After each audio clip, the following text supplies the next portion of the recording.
Irmãos, a graça e a paz do Senhor Jesus Cristo a todos, amém? Que alegria poder novamente ter a oportunidade de compartilhar a palavra com os irmãos. Eu queria convidá-los acho que vai estar aí no Data Show, abrir comigo Provérbios, capítulo 28, versículos 13 e 14. Provérbios, capítulo 28, versículos 13 e 14, diz assim a palavra de Deus: Quem encobre as suas transgressões jamais prosperará, mas quem a confessa e abandona alcança misericórdia. Feliz é aquele que sempre teme o Senhor, mas o que endurece o seu coração cairá em desgraça. Meus irmãos, como nós devemos reagir ao pecado quando ele surgir em nossa vida? Por que essa pergunta é importante? Porque o pecado, ele é uma experiência universal. E por que é que eu sei disso? Porque a Bíblia diz, em Romanos capítulo 3, versículo 23, que todos pecaram, à exceção do nosso Senhor e Salvador Jesus Cristo. Todos os outros homens que são descendentes de Adão, isso inclui todos os que estão aqui nessa noite e os que me ouvem pela internet, todos nós somos pecadores. Até as melhores ações do ser humano ainda há pecado, ainda há a mancha do pecado nelas. Por exemplo, às vezes algumas pessoas gostam de ajudar os outros em necessidade, mas ficam torcendo em seu coração para que essa ajuda seja descoberta. Porque, na verdade, eles não estão preocupados, apesar de ser uma boa ação cuidar do próximo, eles não estão preocupados em cuidar do próximo. Eles querem o louvor dos homens pela ajuda que eles prestaram. De fato, meus irmãos, não importa, desde que o pecado entrou no mundo, seja você um velho, um jovem, um homem ou uma mulher, um rico ou um pobre, todos nós nascemos com a inclinação natural por desejar a nossa vontade, por desejar o nosso querer, por abandonar a vontade de Deus e viver no pecado. Até mesmo as crianças demonstram isso desde cedo, no egoísmo de não querer compartilhar os brinquedos, no egoísmo de querer o pai e a mãe só para ele, nas birras que nós vemos costumeiramente nas crianças, todos nós. O pecado danificou tudo que tocou, ele trouxe doenças, ele arrasou o sistema natural do mundo, a ponto de que terremotos, vulcões, tudo que há de ruim no mundo aparece por causa do pecado. E todos nós, meus irmãos, temos que lidar com ele.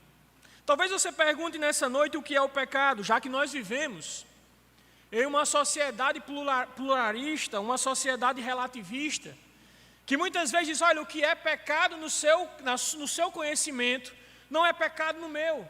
Eles relativizam a verdade, eles creem em muitas verdades, mas nós sabemos que só há uma única verdade, a verdade da palavra de Deus. Então, pecado, meus irmãos, é desobedecer a palavra de Deus, seja por aquilo que eu faço, seja por aquilo que eu penso, seja por aquilo que eu deixo de fazer. Sim, a omissão também é pecado. Aquele que sabe que é para fazer o bem e não faz, esse comete pecado. Essa é a ideia de Tiago, capítulo 4, versículo 17. Agora, o que é que você faz com essa verdade? De que você é um pecador, de que o seu relacionamento com Deus está quebrado, de que os seus pecados merecem a justa retribuição de um Deus totalmente santo. O que é que você faz com essa verdade? De saber que você é um pecador, você não pode ignorá-la. Você não pode simplesmente pegar essa verdade, varrer para debaixo do tapete e achar que vai ficar tudo certo, que vai ficar tudo bem. Você precisa nessa noite, você que está aqui, você que me ouve pela internet, você precisa se deixar ser confrontado por esse texto. Você precisa se deixar ser confrontado nessa noite por essa verdade, pelo bem da sua alma, pelo bem da sua eternidade. Então se pergunte nesse momento: o que eu devo fazer? Qual deve ser a minha reação diante do meu pecado. E quando nós olhamos, meus irmãos, para o texto que foi lido, esse texto nos mostra duas reações que o homem pode ter diante do pecado. Duas reações. Uma dessas reações é certa, a outra é errada. Uma dessas reações traz consequências boas, a outra, consequências eternas, terríveis e cruéis. Então, meus irmãos, analisemos cada uma dessas duas reações e vejamos cada uma das suas consequências nessa noite. Em primeiro lugar, a primeira reação que alguns têm diante do pecado, quando o pecado surge na vida deles, é que eles tentam ocultar esse pecado. A verdade do texto é muito clara, meus irmãos, não podemos esconder os nossos pecados.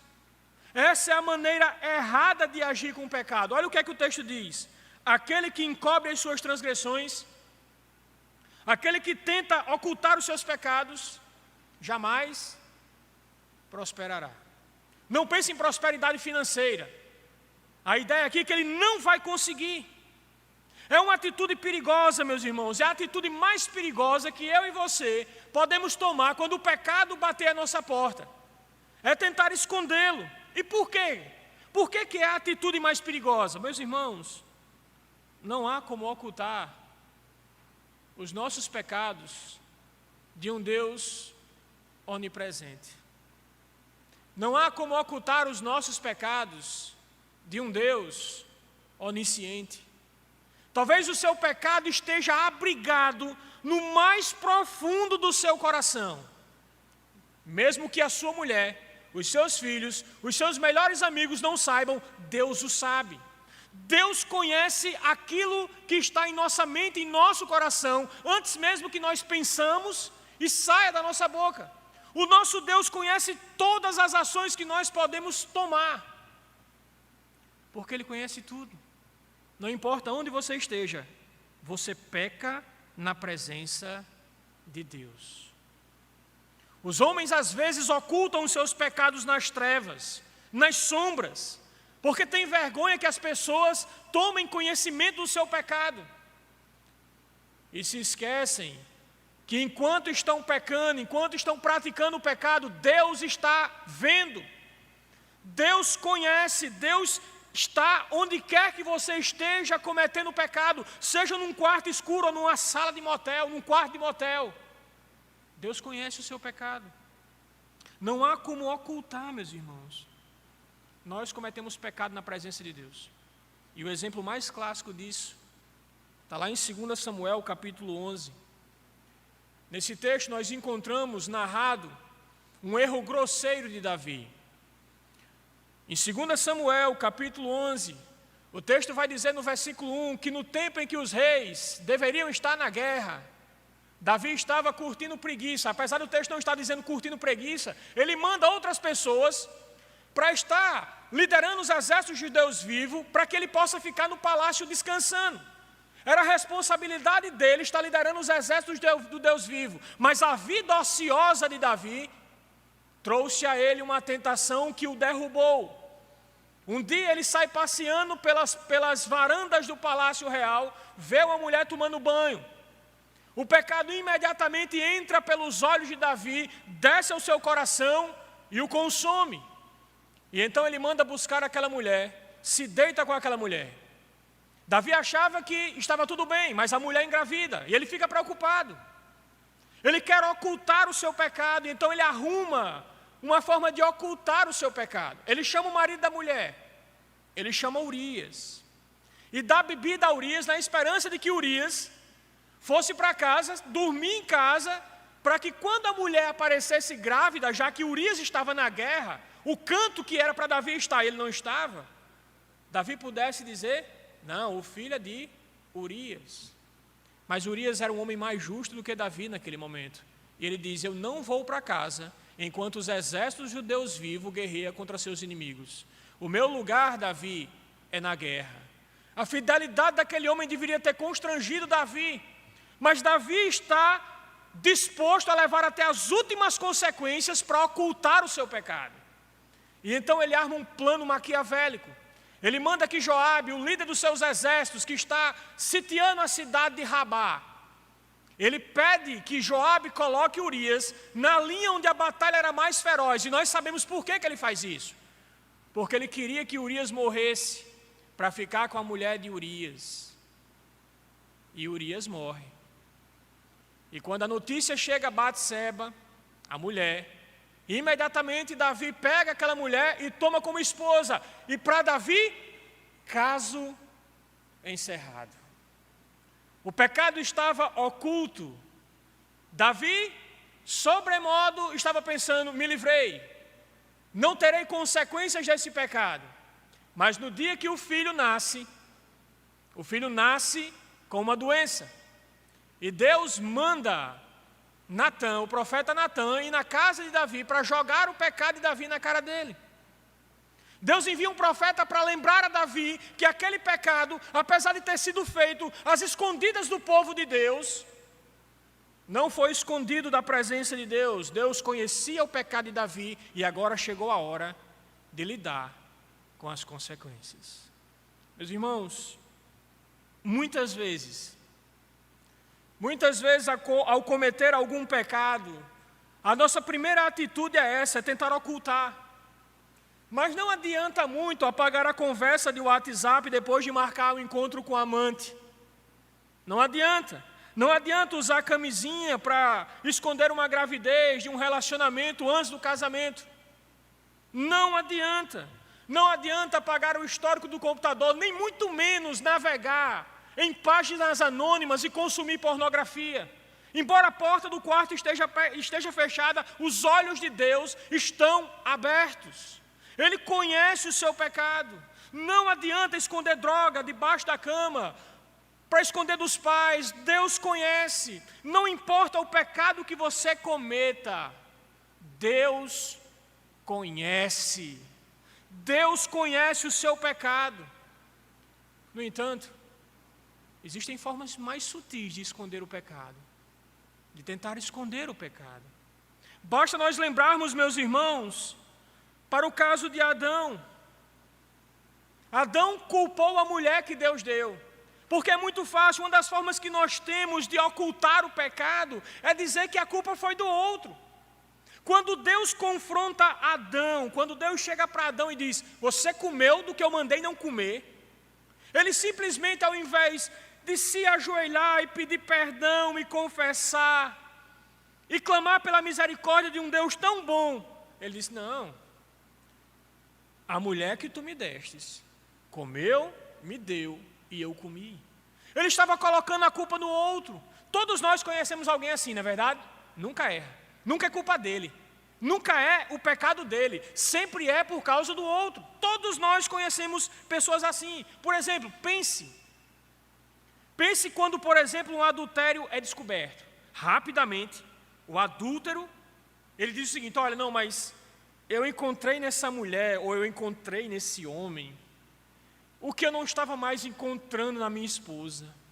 Eu não conseguia mais encontrar nela.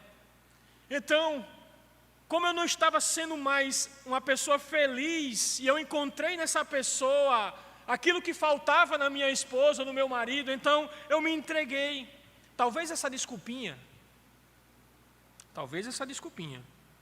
até entre e seja aceita num mundo que prega que o importante é ser feliz, seja no pecado ou não, mas o importante é ser feliz. Talvez essa desculpinha colhe aqui, mas não convence a Deus. Essa desculpinha não convence a Deus, e cedo ou tarde o seu pecado será descoberto. Cedo ou tarde o pecado será descoberto. Não há como escapar disso. Nem por um momento, meus irmãos, pense que um pecado que foi acobertado e ocultado deixará de ter as suas consequências. Olha o que é que o texto diz. O que encobre as suas transgressões jamais vai conseguir mantê-las ocultas. Essa é a tradução, essa é a explicação do texto. Quem tenta encobrir, saiba de uma coisa, jamais vai conseguir deixar esse pecado oculto por muito tempo. Um dia, como Jesus mesmo diz em Mateus, tudo que está encoberto será revelado. Não há como encobrir, não existe, meus irmãos, a possibilidade de ser bem-sucedido, de escapar do castigo e das consequências que o pecado não confessado traz sobre as nossas vidas. Não existe, meus irmãos. Eu sei, meus irmãos, de uma coisa.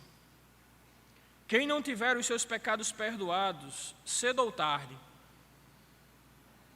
quem não confessar o seu pecado, cedo ou tarde, aqui ou na eternidade, o pecado irá encontrar você.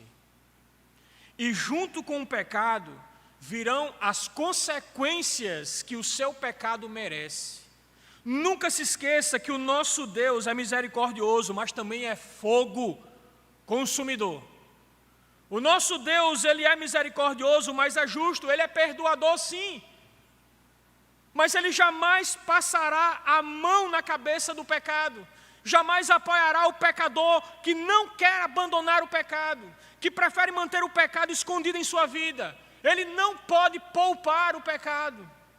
A prova maior é que Ele massacrou o próprio Filho dele na cruz, quando Jesus Cristo assumiu o seu e o meu pecado. Então, meus irmãos, as consequências são muitas. Ocultar o pecado trará sobre a nossa vida muitas consequências. Não reaja dessa forma, porque as consequências virão. Virão, por exemplo, como consequências individuais. Voltem ao caso de Davi. Depois que Natã repreende Davi, o que é que acontece? O filho que nasceu morreu e mais 3. Uma filha foi estuprada. O reino foi rachado em 2. Davi perdeu temporariamente o reino. Foi perseguido pelo próprio filho. Davi sofreu amargamente a ocultação, meus irmãos, desse pecado. A lição que fica, meus irmãos, que o pecado é uma coisa séria. Não minimize essa verdade. Não minimize essa verdade. Davi passou 9 meses ocultando o pecado. Eu não sei se vocês conhecem a história, né? No capítulo 11, Davi comete o pecado. Mas Natã, o profeta Natã, só é enviado por Deus depois que o filho nasce. É impressionante. Davi teve 9 meses para confessar o seu pecado, para se arrepender do seu pecado, mas Davi estava tranquilo, o pecado estava oculto. Ninguém sabia, o marido da mulher morreu. Ninguém sabia. E ele estava tranquilo, 9 meses ocultando o seu pecado. Do adultério ao nascimento, Davi não pediu perdão a Deus, Davi não confessou. Deus esperou por Davi, mas Davi não confessou o seu pecado. E então a conta chegou. Como eu falei, filho morreu, mais 3 filhos, uma filha abusada. Às vezes, meus irmãos, nós ocultamos o pecado durante muito tempo, porque ainda não sofremos as consequências do nosso pecado. Nós ocultamos um certo tipo de pecado e nós não sofremos nenhuma consequência, então nós mantemos esse pecado enterrado a 7 palmos do chão. E enquanto isso, meus irmãos, assim como Davi, nós prosperamos. Assim como Davi, nós enlarguecemos as fronteiras de Israel. Assim como Davi, vencemos todos os inimigos que estão à volta. Assim como Davi, prosperamos, guerreamos e vencemos. Passamos em faculdade, passamos em concurso. O nosso comércio prospera. Tudo está umas 1000 maravilhas, mas o pecado está, sem ser confessado, está oculto. E nós achamos que tudo bem. Às vezes a gente até esquece. Mas, meus irmãos, a conta vai chegar. Cedo ou tarde a conta vai chegar. E você vai sofrer por isso. O pecado não traz apenas consequências individuais, como trouxe para a vida de Davi. O pecado traz consequências coletivas. Se vocês analisarem, por exemplo, lá em Josué capítulo 7, Deus diz que todas as peças de uma determinada cidade precisariam ser queimadas. Mas aí Acã se fica embelezado por uma quantidade de prata e de uma túnica que havia naquelas partes que deveriam ser destruídas. E ele pega, ele abre a sua tenda, ele cava um buraco na sua tenda, bota um pano por cima e as coisas estão lá. Acã achava que estava tudo ok. Só que os exércitos dos Deus vivos começam a perder a guerra para um exército menor do que eles haviam derrotado um exército maior e agora estavam perdendo para um menor. E então Josué se pergunta, onde foi que a gente errou, Deus? Então Deus diz para Josué, se levante, Josué, porque Israel pecou. Mas foi Israel que pecou? Foi o exército de Israel que pecou ou foi um homem que pecou? Mas o pecado daquele homem trouxe consequências coletivas para todo o povo. Se avalie, meus irmãos. Imagine por um momento. Todos nós clamamos por um grande avivamento da igreja. Eu clamo por isso direto, como um bom pós-milenista. Eu clamo direto por um esmagador avivamento que transforme a face da terra.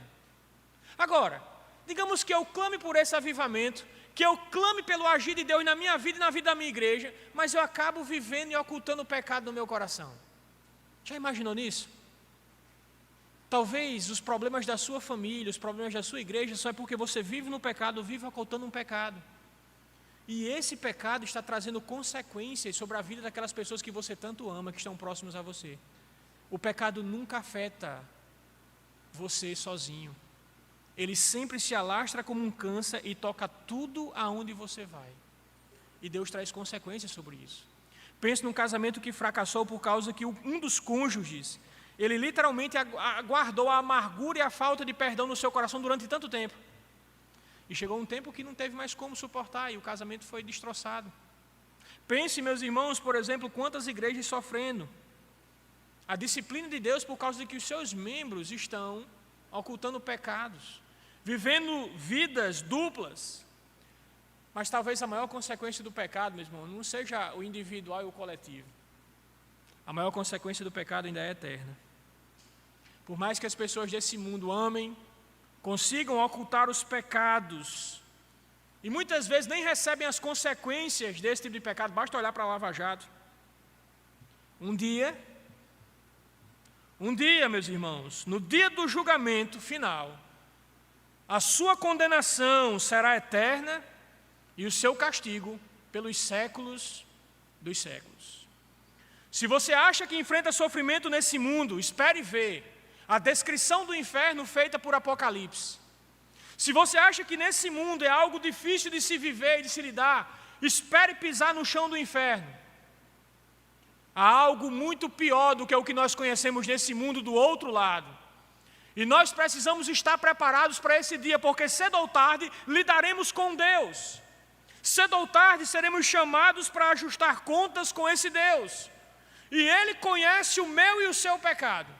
Ele conhece o nosso pecado. E esse pecado será apresentado contra nós, a menos que sejamos perdoados. Abram comigo, meus irmãos, Gálatas capítulo 6. Gálatas capítulo 6, versos 7 e 8 diz o seguinte: não se deixem enganar, de Deus não se zomba, pois aquilo que o homem semear, isso também ceifará. Porque o que semeia para a sua própria carne, colherá condenação. Algumas versões dizem corrupção. Mas o que semeia para o Espírito, colherá vida eterna. O que Deus está dizendo aqui nessa noite, para mim e para você, Ele pode estar dizendo: você acha que eu não sei o que você fez ou o que você faz? Você acha que pode esconder de mim o seu pecado, a sua iniquidade e a sua maldade? Você acha que eu esqueci do que você fez? Deus conhece os nossos pecados, meus irmãos, e essa verdade é assombrosa para aqueles que não têm o perdão de Cristo em seus corações. E nessa noite eu e você só temos uma saída diante de um texto como esse. É tomar, meus irmãos, é ter a reação correta, é reagir de forma correta. E qual é a reação correta diante do pecado? Vejam, meus irmãos, que o texto é muito claro. Mas aquele que confessa e deixa, alcançará misericórdia. Precisamos, meus irmãos, ao invés de ocultar os nossos pecados, Nós precisamos nos arrepender dos nossos pecados. Essa é a reação correta. E nesse texto, meus irmãos, nesse pequeno texto, nós encontramos os dois elementos essenciais do arrependimento: confissão e abandono do pecado. Quer saber se você realmente se arrependeu?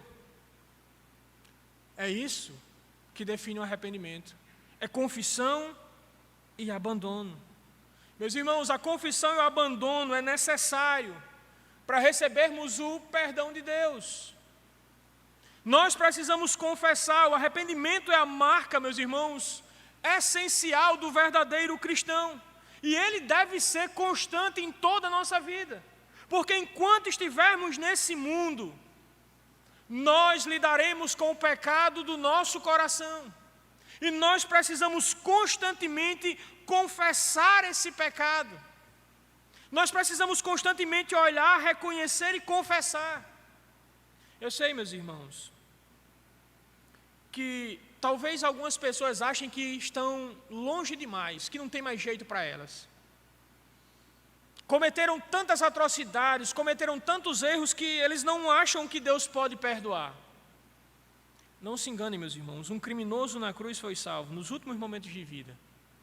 Claro que apenas um, para que a gente não ache que a gente vai pecar até o final da nossa vida e no final a gente vai se arrepender. Não é esse o ponto. Mas aquele homem que viveu uma vida totalmente entregue aos pecados, cometendo todo tipo de atrocidade, alcançou o perdão por meio da confissão. A Bíblia diz em 1 João capítulo 1, 9, que se confessarmos os nossos pecados, Ele é fiel e justo para nos perdoar de todas as nossas iniquidades. Lembre-se disso, é uma promessa dEle. Se você confessar os seus pecados, se você for até Ele admitir o quão vil é o seu coração e clamar por restauração, Ele vai conceder, porque o nosso Deus, Ele é rico em perdoar, Ele se agrada de perdoar. Há esperança para todos os que estão aqui e todos os que me escutam, mas essa esperança está na confissão, em reconhecer o quão maligno é os nossos pecados. Meus irmãos, existem alguns tipos de pecados, sentimentos e consequências desses pecados que a gente só vai encontrar libertação quando a gente confessá-los. E às vezes não vai ser suficiente, por exemplo, confessar só a Deus, não. Quando você abre o livro de Tiago, capítulo 5, versículo 16, ele tem uma ordem interessante. Ele diz: confessai as vossas culpas uns aos outros, para que vocês sejam curados. O pecado nada mais é do que uma doença, uma mancha na sua alma, na sua vida. E às vezes a confissão vai lhe trazer não apenas alívio, mas um amigo que ajudará você a lutar contra esse pecado. Eu já perdi a conta de inúmeras pessoas que me procuraram lutando contra o pecado da pornografia. E louvado seja Deus, tem conseguido vencer. Mas enquanto eles não confessaram o seu pecado, enquanto eles estavam aguardando ocultamente esse pecado diariamente consumia a vida deles. Mas hoje eles têm um parceiro de oração. Eles têm alguém que diz: como é que você está? E essa semana, como foi que ficou? Então é sempre bom, meus irmãos, lembrar disso. A confissão traz libertação, traz cura libertadora. Então confesse o seu pecado, mas também não apenas confesse o seu pecado. Nós nos arrependemos quando nós abandonamos o pecado. Note que o texto diz: aquele que confessa e deixa. Agora, como é que nós podemos abandonar o pecado se eu falei no início aqui que a nossa natureza foi corrompida, o nosso coração nos inclina para o pecado? Fugindo dele. Nós precisamos fugir de toda a aparência do mal, de tudo aquilo que pode nos levar à tentação e à queda. Nós devemos fugir, assim como José fugiu daquela mulher que queria dormir com ele. Fuja. Não se coloque, meus irmãos, em caminho de tentação. E a consequência de confessar e abandonar os pecados é o que o texto diz? Aquele que confessa e deixa alcançará misericórdia.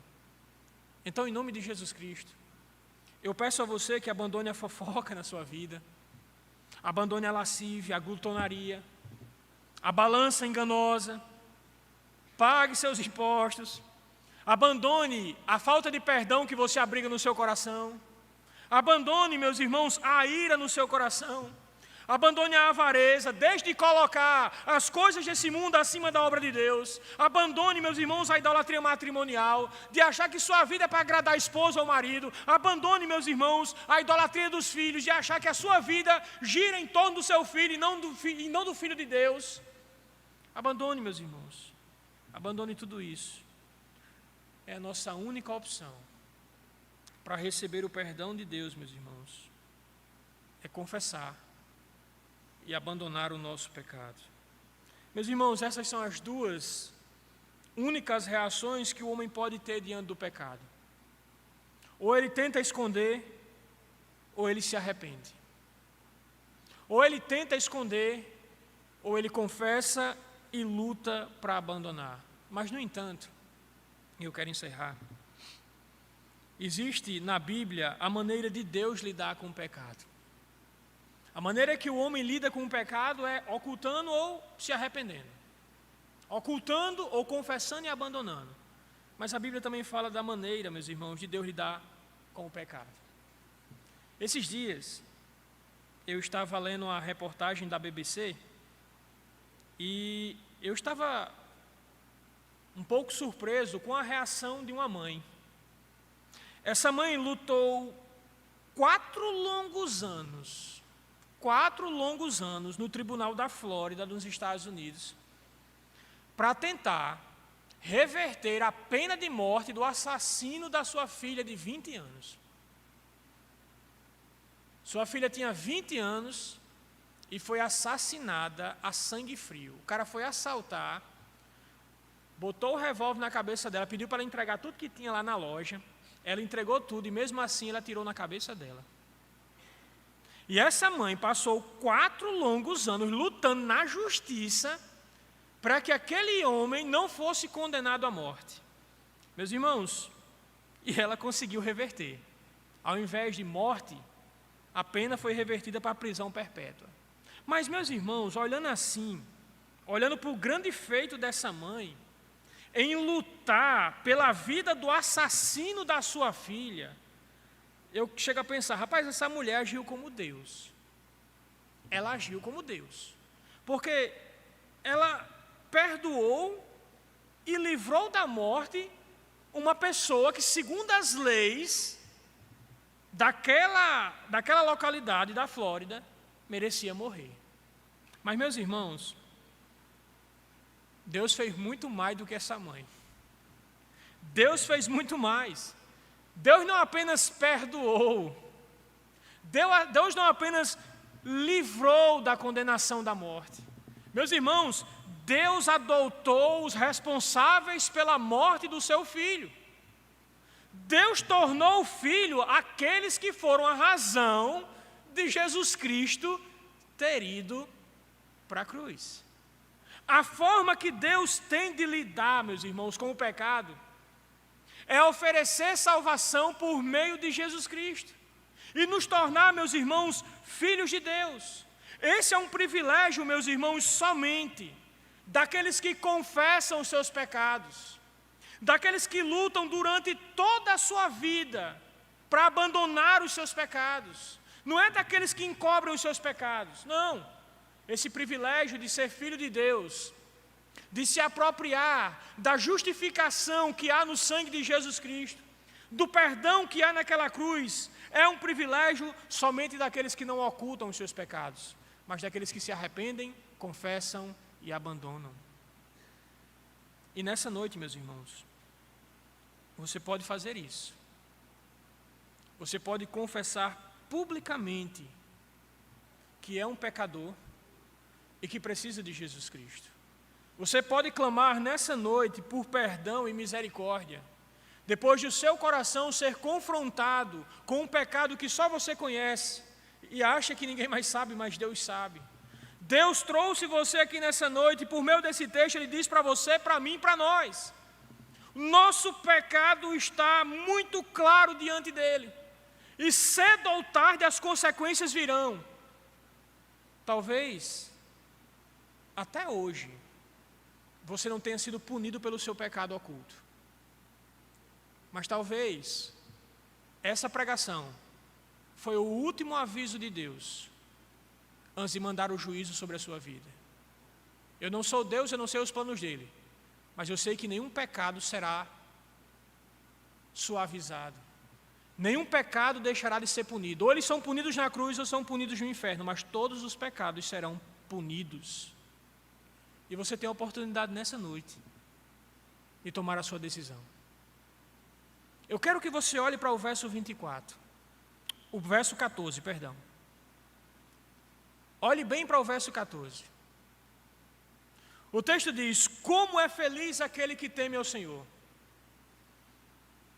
Davi vai dizer: bem-aventurado aquele cujo pecado foi perdoado e a iniquidade foi coberta. Como nós somos felizes em saber que o nosso pecado foi perdoado. Agora olhem a segunda parte do texto.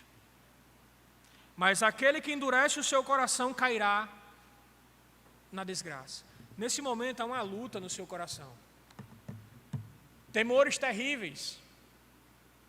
Desde medo de não continuar na fé depois de tomar uma decisão, até medo de ter que abandonar o seu pecado que está há tanto tempo com você. Mas a única coisa que o pecado pode fazer por você é dar a você uma bola de ferro presa nos seus pés e um lançamento no mar da ira de Deus. Isso é a única coisa que o pecado pode fazer por você. Ele pode até dar prazer, mas é prazer momentâneo. Quando findar o labor dessa vida, quando a morte ao seu lado chegar, que destino há de ter a sua alma? Qual será, no futuro, o seu lar? Meu amigo, hoje tu tens escolhas. Vida ou morte? Qual vais aceitar? Você pode fazer isso no nome precioso de Jesus agora. Você pode ter o seu pecado perdoado. Você pode vir aqui à frente para a gente orar por você. Você pode chamar alguém, se você estiver inibido, você pode chamar alguém. Mas não deixe passar, não deixe, meus irmãos, que essa pregação, que esse texto seja roubado do seu coração, como Satanás roubou aquela semente que foi plantada lá em Marcos capítulo 4. Não ceda, não ceda. Resista à tentação de sair daqui sem tomar uma decisão por Jesus Cristo. Porque, como eu falei, a sua vida depende disso. Se quiser nos procurar depois do culto, estamos à vontade. Seja para pedir um conselho, seja para conversar sobre alguma coisa, seja para pedir oração, seja para pedir um estudo para conhecer mais da verdade do Evangelho. Mas não oculte o pecado, confesse e encontre a misericórdia do Senhor. Amém?